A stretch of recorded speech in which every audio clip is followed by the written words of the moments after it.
Hi there, I'm Andre from Peak Motorcycles, and this is another video about my Kove 450 Rally. So in this video I'm going to be going through how you change the language of the dash from Simplified Chinese to English.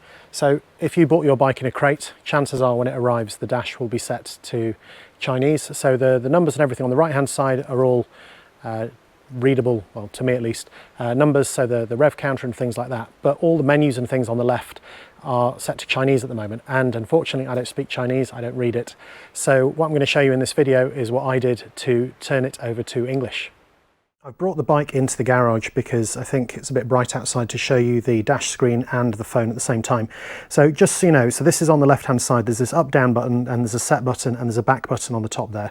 So this is what I'm going to be using to go through the menus. I won't be able to show you this while I'm doing it, but bear in mind that's up and down, that's set, and that's back. Those are the three buttons I'm going to be using. I'm going to turn the bike on and we'll get the dash, we get the lights around the outside, and then we actually get the Kove thing coming up. Now what I'm actually going to use, and this is very technical, is I'm going to use the Google Translate option on my phone. So hopefully you can see that. So that's coming up. Might not be quite readable, but this now tells me that that top line, which was the Chinese characters, actually says subtotal mileage, average speed, riding time and battery voltage, which is all fine. So what I'm going to do now is I'm going to press the set button on the bike. Do I get a change? There we go. So now I've got headlights, automatic, ABS mode, riding data settings and settings. So I'm going to go down, keep pressing down. Can't quite see, oh, it's not updating, there we go. So that's now on settings, and then I press set. And then I think I might get some new options. There we go, connection settings, headlight mode, time, date, and language settings. So let's go to language settings. There we go, that is now on language settings. So I press set again, and then I get some new options. Aha, Chinese or English. So it looks like you only get those two options, but what I'm going to pick is English.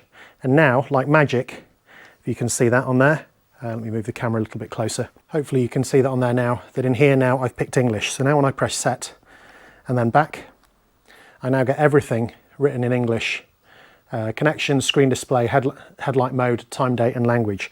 So let's just go through a few of these. So let me set the language, time and date first of all. So it's set to auto, but that doesn't appear to have done anything yet. So I'm going to leave it on auto for a bit because I believe it does have a GPS receiver in it. So maybe once I actually start going, that will pick it up. But if it doesn't, that's the screen where you do it. The other things we have screen display.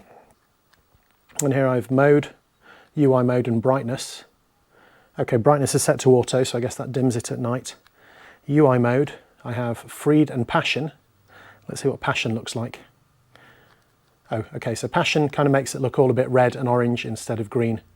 But as you can see now, I've got all of these written in English. So let me go back to settings, screen display, UI mode, freed was the other option. This is what it came as, and then it goes green. So you know what? I prefer the red, so I'm going to go for passion rather than freed. And then mode we have, I guess, day and night. So this switches black and white and the other way around. So that's all that in the screen display. The next one we have is headlight mode. Always on, auto and man. So I guess always on leaves them on, auto puts them on in the dark, manual makes you turn them on and off. I'm going to leave that to always on. And language we've done. Oh, maintenance, what do we have in here? Next maintenance, all right, so that's 90 days or distance. That's a nice reminder. You can set it yourself. Anything else? Unit settings, metric or imperial. So I'm actually going to switch this to miles per hour because that's what we use in the UK. That's good to have. And version, and that's it, back to the beginning. So the connection menu I was slightly curious about. So it looks like we have both Bluetooth and Wi-Fi. So I'm not entirely sure what I'd connect it to Wi-Fi for. So I'm going to look into that before I do it.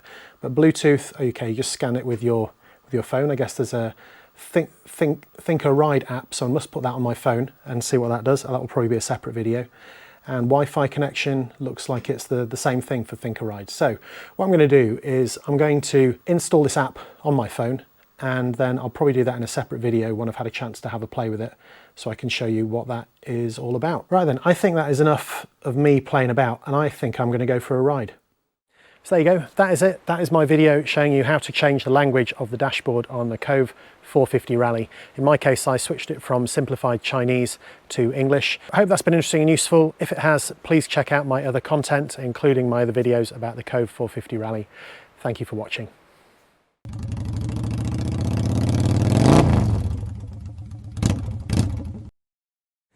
So in order to show you this, I've actually brought the bike in the garage for a moment. Now this is because I need to show you both the screen here, helicopters now,